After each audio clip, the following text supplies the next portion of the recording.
प्रश्नावली 5.3 का question number 19 इसमें दिया हुआ है।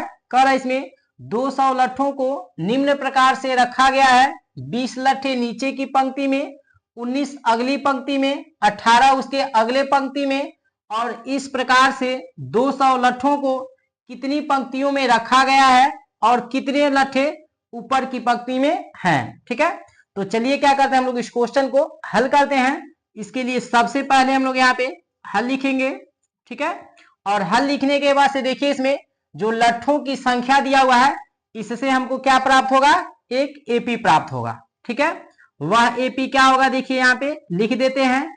यानी पहला इसमें संख्या क्या दिया है, लट्ठों की संख्या 20 दिया हुआ है, 20 लिख देंगे यानी पहले पंक्ति में। ठीक है, दूसरे पंक्ति में यानी 19 लट्ठे रखे जाते हैं, इसीलिए इसमें दूसरा पद क्या हो जाएगा, 19 हो जाएगा। और तीसरी पंक्ति में 18 लट्ठे रखे जाते हैं, इसलिए यहाँ पे तीसरा पद जो होगा वह क्या हो जाएगा, 18 हो जाएगा। ठीक है, ऐसे डॉट डॉट करके लिख देंगे। क्लियर। अब उसके बाद देखिए यहाँ पे पहला जो पद होगा ए बराबर क्या हो जाएगा, 20 हो जाएगा। ठीक है, अब डी बराबर इसमें क्या होगा, यानी 19 में से 20 को घटा दीजिए, यानी दूसरे वाले पद में से पहले वाले पद को घटा देंगे तो हमारा डी का मान पता चल जाएगा। ठीक है, यानी 19 में से 20 घटाएंगे तो कितना हो जाएगा, माइनस का 1 हो जाएगा, यानी माइनस का 1 हो जाएगा। देखिए इसमें ए का मान हमको पता चल गया और डी का मान पता चल गया। अब इसमें देखिए क्या दिया है इसके बाद से, यानी एसएन दिया हुआ है, यानी लट्ठों की पूरी संख्या जो है वह कितना है, 200 है, यानी एसएन इसमें दिया हुआ है। ठीक है, और अब इसके बाद देखिए इसमें हमको क्या ज्ञात करना है, 200 लट्ठों को कितनी पंक्तियों में रखा गया है, यानी एन का मान हमको ज्ञात करना है। ठीक है, और उसके बाद देखिए क्वेश्चन में क्या कर रहा है, कर इसमें और कितने लट्ठे ऊपर की पंक्ति में है, यानी एन का मान भी हमको क्या करना है, ज्ञात करना है। ठीक है, तो चलिए क्या करते हैं, हम लोग इस क्वेश्चन को हल करते हैं। इसके लिए क्या लिखेंगे यहाँ पे देखिए, यानी क्या क्या दिया हुआ है, एसएन बराबर 200 दिया हुआ है, यहाँ पे लिख देंगे। क्लियर। और एसएन बराबर फार्मूला क्या होता है, यानी n/2 into 2a plus n minus 1 into D होता है। ठीक है, और बराबर में कितना लिख दीजिए, 200 यहाँ पे। क्लियर। देखिए यहाँ पे क्या हो जाएगा, यानी n/2 इंटू 2 गुणे, और a का मान कितना दिया है, 20 दिया है, 20 लिख देंगे। ठीक है, प्लस n माइनस 1 गुणे, और d का मान कितना दिया हुआ है, माइनस का 1 है तो माइनस का 1 कर देंगे। क्लियर। अब इसके बाद बराबर में क्या लिख देंगे, 200 लिख देंगे। ठीक है, अब यहाँ पे क्या हो जाएगा, n/2 इंटू 20 दूना कितना हो जाएगा, 40, प्लस अब माइनस 1 का n के साथ गुणा करेंगे तो माइनस n हो जाएगा, फिर माइनस 1 का माइनस 1 के साथ गुणा करेंगे प्लस का 1 हो जाएगा, और बराबर कितना हो जाएगा, 200 हो जाएगा। क्लियर। अब यहाँ पे क्या हो जाएगा, n/2 इंटू यह हो जाएगा 40, और यह कितना हो जाएगा, यानी प्लस माइनस माइनस हो जाएगा, माइनस n हो जाएगा, और प्लस में प्लस का गुणा करेंगे प्लस ही होगा, यानी प्लस का 1 हो जाएगा। मतलब क्या हो जाएगा, 40 और प्लस माइनस माइनस, n है तो n लिख देंगे, और प्लस में प्लस का गुणा करेंगे प्लस ही होगा, इसलिए 1 लिख देंगे, और बराबर कितना हो जाएगा, 200 हो जाएगा। क्लियर। तो यहाँ पे क्या हो जाएगा, n/2 इंटू 40 और एक कितना हो जाएगा, 41 माइनस n हो जाएगा, और बराबर का कितना हो जाएगा, 200 हो जाएगा। क्लियर।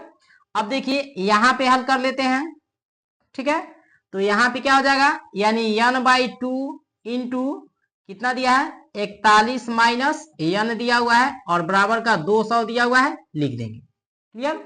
अब देखिए यहाँ पे n लिख देंगे। ठीक है, और 41 माइनस n कर देंगे, और बराबर का 200। ठीक है, और यह दो बराबर के इधर जाएगा तो गुणा में हो जाएगा, यानी यहाँ पे कितना हो जाएगा, 400। ठीक है, और इधर क्या हो जाएगा, 41n माइनस n स्क्वायर हो जाएगा, यानी 41n माइनस n स्क्वायर बराबर कितना हो जाएगा, 400 हो जाएगा। अब हम क्या करेंगे, यानी इस दोनों को बराबर के इधर पक्षांतर कर देंगे तो कितना हो जाएगा, 400 माइनस 41n और प्लस का n स्क्वायर बराबर 0 हो जाएगा। क्लियर। अब देखिए यहाँ पे, यानी इसको सजा के लिख लेते हैं, n स्क्वायर माइनस 41n। ठीक है, और कितना हो जाएगा, प्लस 400 बराबर 0 लिख देंगे। अब हम क्या करेंगे, यानी 41 को ऐसे दो भाग में तोड़ेंगे जिसको जोड़ने या घटाने पे हमको 41 प्राप्त हो जाए। तो इसके लिए क्या हो जाएगा यहाँ पे, यानी n square minus 25n minus 16n plus 400 बराबर का क्या हो जाएगा, 0 हो जाएगा। ठीक है, अब देखिए इसमें क्या कॉमन ले सकते हैं, यदि n कॉमन लेंगे तो n माइनस 25 हो जाएगा, और यहाँ पे यदि माइनस 16 कॉमन लेते हैं तो क्या हो जाएगा, n माइनस 25 हो जाएगा, और बराबर का क्या हो जाएगा, बराबर का 0 हो जाएगा। ठीक है, यानी ए कोष्ट में कितना हो जाएगा, n माइनस 16 हो जाएगा, और ए कोष्ट में कितना हो जाएगा, n माइनस 25 हो जाएगा, और बराबर का 0 हो जाएगा। क्लियर। तो यदि हम n माइनस 16 बराबर 0 रखते हैं तो n का कितना मान आएगा, 16 मान आएगा। क्लियर। अब इसके बाद से यदि यहाँ पे n माइनस 25 बराबर 0 रखते हैं तो n बराबर कितना मान आएगा, 25 मान आएगा।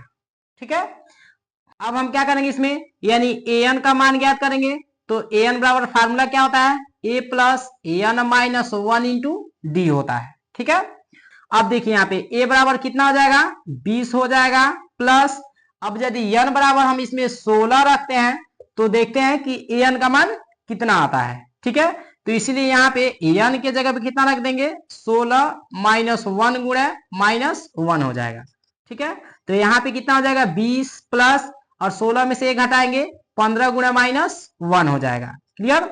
अब यह हो जाएगा 20 और प्लस माइनस माइनस हो जाएगा, और 15 कम 15 हो जाएगा, यानी 20 में से 15 घटाएंगे तो कितना मान आ जाएगा, 5 आ जाएगा। यानी an बराबर हमको कितना मान प्राप्त हो गया, 5 प्राप्त हो गया।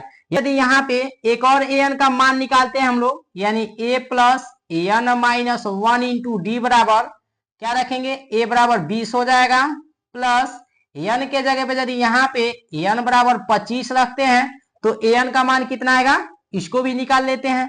तो यहाँ पे यदि 25 रखते हैं, 25 माइनस 1 गुणे माइनस 1 कर देते हैं।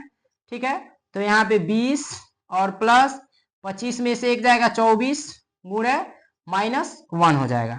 ठीक है, तो यहाँ पे 20 हो जाएगा और प्लस माइनस माइनस हो जाएगा, 24 से कम 24 हो जाएगा, यानी 20 में से 24 घटाएंगे तो माइनस 4 हो जाएगा।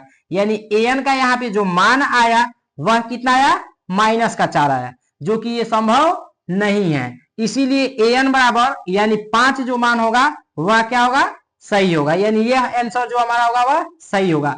तो इसमें पूछा हुआ है कि लट्ठे ऊपर की पंक्ति में कितने होंगे, तो लट्ठे जो इसमें होंगे ऊपर की पंक्ति में वह कितने होंगे, 5 होंगे, और यही क्या हो जाएगा, हमारा आंसर हो जाएगा। क्लियर।